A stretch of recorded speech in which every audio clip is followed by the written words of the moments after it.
Bueno, pues yo soy Jorge Martín, soy el secretario de comunicación del Partido Libertario. Conocí el partido, curiosamente, yo trabajaba de community manager y lo conocí a través de internet, precisamente, de Twitter. Y bueno, pues llevo en el partido 5 años. Profesionalmente he hecho varias cosas. Últimamente, en los últimos años, trabajo en el sector de la consultoría y bueno, pues se podrían decir muchas más cosas o quizá menos, pero básicamente sería un resumen. Esencialmente un secretario de comunicación lo que decide es la estrategia de comunicación del partido. La parte más conocida, por ejemplo, pues son las redes sociales, que es lo que llega más a la gente. No solo por los tiempos que vivimos, sino también por los medios de los que disponemos. Nosotros no somos un partido subvencionado, con lo cual no tenemos a nuestro alcance pues una serie de recursos, pero las redes sociales son una buena alternativa para ello, aunque no la única. Creo que algo que hay que destacar es que el Partido Libertario no solo tiene que comunicar a la sociedad que existe como organización. Es decir, si nosotros decimos cualquier otra ideología política, bueno, cualquier otra a lo mejor no, pero la gran mayoría, quiero decir, a lo mejor el partido concreto no es conocido, pero la ideología sí. Pero lo que ocurre con el libertarismo es que el libertarismo tampoco es conocido, con lo cual no solo es suficiente con comunicar que existe nuestra organización, además tenemos que comunicar qué es lo que defendemos, los valores que defendemos. De hecho, yo creo que ese es el núcleo principal y, por tanto, pues bueno, transmitir a la gente la ilusión en el sentido de que cambiar todo esto es posible. Lo que pasa es que para eso hay que asumir que hay que hacer un cambio, digamos, de fondo, ¿no? Es decir, no se trata de arreglar una cosita aquí, una cosita allá, sino cambiar los planteamientos que teníamos o con los que estábamos trabajando como sociedad hasta hace poco y, de hecho, ahora mismo. Vale, el caso es que en cuanto al partido, lo conocí a través de Twitter, trabajando como community manager. Y no llegué primero a las ideas y después al partido, sino que lo conocí a la vez a través de, pues ya digo, digamos que empecé, yo tenía la sensación de que no había encontrado en mi vida a nivel de ideas lo que estaba buscando, me faltaba algo, eso lo sabía, lo que es que no lo había encontrado, y bueno, pues poco a poco leyendo, es decir, no es una formación, digamos, de carácter intelectual en primera instancia, como otras personas que han leído a pensadores y luego han conocido al partido, sino que leyendo a través de lo que el partido decía, pues me fui haciendo poco a poco libertario, ¿no? Durante un proceso lento, lo hice yo solo, y ya cuando estaba totalmente convencido, directamente me acerqué al partido y dije, vengo a afiliarme, no es de esta gente que va a una reunión abierta, bueno, quería conoceros, no, yo ya directamente iba a afiliarme. Y una cosa curiosa que sí que es para recalcar o para destacar es que, bueno, yo he llegado tarde en mi vida a las ideas de la libertad. Claro, debido a mi edad, pues cuando yo era joven, pues no había internet, no te podías documentar de las cosas o informarte igual de bien que ahora, pero yo sí tuve un contacto, o sea, en cierto sentido tengo la impresión de que tampoco es tanto que yo haya cambiado de ideas, como que siempre las había tenido y quizá ni siquiera era exactamente consciente o no les había dado forma. Pero hay una cosa que ocurrió cuando yo tenía pues 17 años, si no recuerdo mal, estaba en el instituto. Y bueno, pues en aquella época no había ni Netflix, ni montones de canales de televisión, de YouTube, etcétera. Es decir, aquí había dos cadenas de televisión, la 1 y la 2, que no recuerdo incluso si se llamaban así todavía, bueno, pero en todo caso eran las que veía todo el mundo, y había una película sobre las 10 de la noche que todo el mundo la veía porque es que no había gran cosa que hacer en las casas a nivel audiovisual, ¿no? Entonces más o menos la veía todo el mundo. Y una noche estaba yo cenando con mi familia y pusimos la película como de costumbre, y bueno, pues la película de esa noche era El manantial. Yo no lo sabía, y de hecho no lo he sabido hasta hace pocos años, pero esa película estaba basada en un libro de Ayn Rand, ¿no? Que es del mismo título. Entonces, bueno, en la película aparece un arquitecto, Howard Roark, que defiende una serie de opiniones, de planteamientos, y yo recuerdo hablando con mi familia que toda mi familia estaba en desacuerdo con la postura del arquitecto, y yo era el único que la veía válida, que me convencía, ¿no? Y luego teníamos en aquella época pues clase de filosofía en el instituto. Al día siguiente el profesor de filosofía preguntó a toda la clase, ¿habéis visto la película de anoche? y más o menos pues lo que digo, que prácticamente todo el mundo la había visto, ¿no?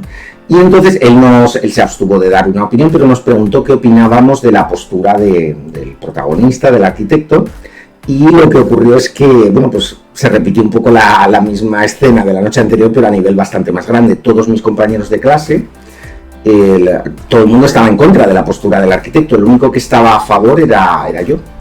Y bueno, pues el caso es que, lógicamente, cuando yo, muchos años después, descubrí que El Manantial era una novela de Ayn Rand y que ya se había basado esa película, pues bueno, la verdad es que fue como, de alguna forma, como cerrar el círculo, ¿no?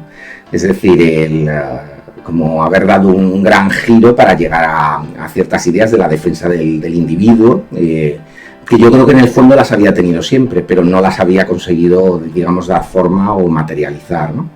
Entonces, bueno, en este sentido, aunque tuvieran precedente, por un lado, quien me hizo llegar a estas ideas fue el Partido Libertario, pero de alguna forma, ya digo, yo tenía ya una base, incluso si queréis, inconsciente, que digamos que, como se suele decir, esa frase era libertario y no lo sabía, ¿no? Digamos. Bueno, yo a las ideas de la libertad, no sé, en 10 años, una cosa es lo que a uno le gustaría. A mí me gustaría que toda la sociedad pues hubiera cambiado sus planteamientos y realmente se respetara la libertad individual en todos los ámbitos, también en todos los países, ya puestos a pedir, ¿no?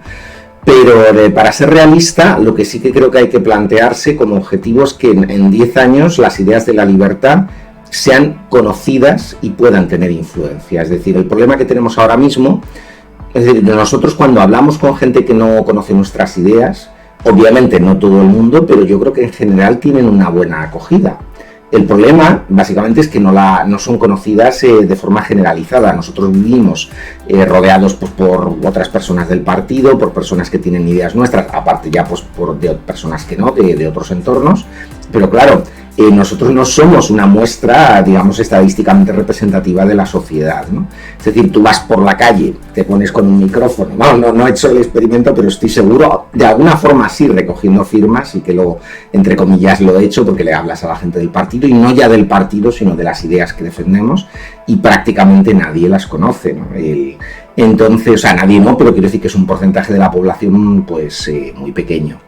Entonces, lo que yo creo que es esencial es que nuestras ideas, sean compartidas o no, haya gente que esté en contra, que esté a favor, pero que realmente sean conocidas por la población general en 10 años y, por tanto, puedan tener la posibilidad de influir en los planteamientos, ya sea de forma directamente electoral, a través de lo que es el partido directamente, o también de otros o sea, en general, de que la gente, aparte ya de solamente en la época de elecciones, realmente se plantee que lo que estaba defendiendo pues no le beneficia, como un poco se nos ha hecho creer, ¿no? Para mí el libertarismo es un marco político, es decir, al contrario que otras ideas, el libertarismo no es una ideología total que abarque todos los ámbitos de la vida. En una ideología totalitaria, obviamente, como su propio nombre indica, de ahí viene, pues es total, abarca todos los ámbitos de la vida, y pues yo me imagino que en un partido, pues no sé, de determinada, pues o fascista, comunista, etcétera, pues bueno, podrá haber algunas diferencias obviamente entre sus miembros, pero a nivel de planteamientos generales de la vida habrá una homogeneidad aplastante, ¿no? En otros partidos que no llegan a ser totalitarios, pero que también son colectivistas, seguramente también haya, no tanta, pero sí que haya bastante homogeneidad. Y en el libertarismo básicamente lo que es el respeto a unos principios muy básicos, como es el principio de no agresión, el respeto a la vida, la propiedad privada, o sea, vida, propiedad, etcétera. Y bueno, pues si te sales de ahí, yo creo que unos libertarios y otros son muy distintos. Entonces, una persona que asume eso, que asume el libertarismo como un marco, para mí eso es lo que es un libertario. Es decir, si una persona, por ejemplo, quiere imponer sus valores, otra cosa es que tú consideres que los tuyos particulares son los correctos o que los quieras difundir o propagar, yo lo veo súper legítimo. Pero si tú quieres utilizar la política para transmitir, o mejor dicho, hacer ingeniería social con esos valores, no eres libertario. Eso implica que a veces te encuentras, por ejemplo, con ideas totalmente distintas a las tuyas, pero si tú defiendes la libertad de expresión, por poner un ejemplo, tienes que defender la libertad de expresión de ideas distintas. Entonces, por ejemplo, ¿tú dejarías libertad de expresión a un comunista? Buena pregunta, ¿verdad? Pero si eres libertario de verdad, tendrías que dejar esa libertad de expresión. Si no, bueno, pues puede ser otra cosa, pero yo no lo calificaría como libertario, o en todo caso no lo identifico con mis ideas. Eso no quiere decir que no te opongas a ideas contrarias, a su realización práctica, evidentemente, pero respetando los principios básicos que nosotros seguimos, ¿no? ¿Cuál es el principal problema de España hoy en día? Probablemente lo que voy a responder sorprenda bastante. A lo mejor tiene que ver un poquito con que me influye el haber trabajado en el campo de la comunicación y el ser secretario de comunicación. Pero yo creo que en el fondo el principal problema que tiene España ahora es el control que tiene el Estado sobre la opinión pública. Por ejemplo, los medios de comunicación de titularidad estatal, central, autonómicos, todo el mundo sabe que los controla el Estado. Lo que no todo el mundo sabe, yo me enteré gracias al Partido Libertario, es que el Estado controla prácticamente la totalidad de medios supuestamente privados a través de licencias, subvenciones, campañas institucionales. También he conocido alguna empresa que se dedicaba a eso y es decir, al final el Estado es muchas veces el primer cliente de estos medios, con lo cual, claro, tú sumas los medios estatales más los medios supuestamente privados que en realidad controla el Estado y al final lo que tienes es el control de los medios de comunicación. Pero todavía hay más.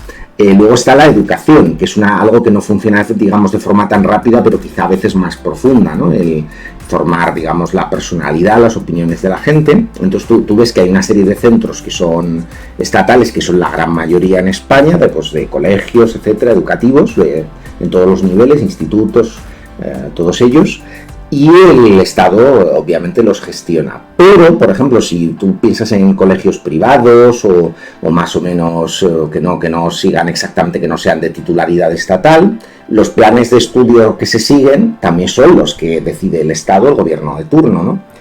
Y luego incluso todavía hay más de la educación, incluso ya las artes, el cine, etcétera, pues bueno, creo que es bien sabido que tiene a través de premios, de subvenciones de nuevo, etcétera, etcétera, el Estado tiene un control bastante importante. Con ello, el cuadro que da es, como decía antes, que en conjunto el Estado en España tiene el control de la opinión pública y eso es, por usar una expresión conocida, es la madre de todos los demás problemas, en mi opinión. Porque, por ejemplo, problemas de carácter económico o problemas de carácter de libertades civiles, etcétera, en el fondo todo viene de que hay un discurso aparentemente variado, pero que en las partes esenciales es coincidente, que es el que transmite el Estado.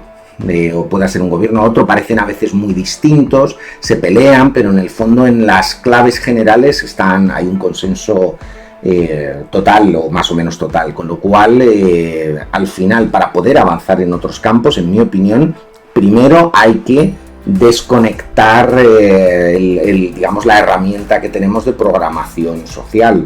Yo cuando me fui haciendo libertario poco a poco, tardé, el proceso podía haber sido 3 años, ¿no? Ya digo que en el fondo yo creo que siempre había sido libertario en cierta forma, pero en muchos aspectos se cambió mi enfoque de las cosas, ¿no? Y yo me acuerdo que pensé en una palabra que había leyendo hace muchos años un libro sobre sectas, que era desprogramación. Es decir, al final estamos un poco todos programados por el Estado, ¿no? Indirectamente o a veces directamente, con lo cual yo creo que ese es el principal problema, no porque sea el único, sino porque otros problemas derivan de él. Es decir, es muy difícil plantear alternativas en educación, en economía, etcétera, si hay un discurso único para todo el mundo. Yo, si tuviera a Pedro Sánchez delante y le pudiera decir todo lo que quisiera, etcétera, le diría esencialmente una cosa, y es que el sillón no es lo más importante en la vida. Es decir, al final mucha gente quiere llegar a puestos de influencia según sus ideas, que pueden estar equivocadas o no, para mejorar las cosas. Pero yo creo claramente que Pedro Sánchez tiene un amor al sillón en sí mismo, ¿no? Es decir, un día dice que Podemos no podría pactar con ellos porque no dormiría tranquilo, al día siguiente no tiene absolutamente ningún problema, o sea, no, problema a lo mejor lo tiene, pero da igual, pacta con Podemos para seguir en el sillón. Es decir, él es una persona, curiosamente yo creo que dentro del PSOE se le ha asociado a una determinada como corriente y tal, pero yo creo que en el fondo él hoy es una cosa, mañana es otra. Él hará lo que haga falta con estar en el sillón. Entonces le diría esencialmente que el sillón no es tan importante. El poder no debería, en sí mismo no debería ser importante. Bueno, primero pediría ante todo un deseo que quizá no sea muy difícil de cumplir, y es que sea mejor año que el pasado. Desde luego lo que sí pediría es que se resuelva de una vez el problema, digamos, sanitario de la pandemia. Digo el sanitario porque la pandemia tiene otro aspecto que es el económico. Por desgracia creo que se va a tardar más en resolverse que lo que ocupe el año 2021, pero al menos, por lo menos, que las medidas que se tomen desde el gobierno o los gobiernos en España pues no sean tan, digamos, tan dañinas para la recuperación como yo creo que lo han sido hasta ahora, ¿no? Eso yo creo que podría ser mejor al nivel ya de pues, cualquier deseo personal que uno pueda tener, pero como sociedad creo que sería la gran petición de la Carta a los Reyes Magos, que el 2021 pues nos permita recuperarnos de todo lo que hemos estado y estamos viviendo, ¿no?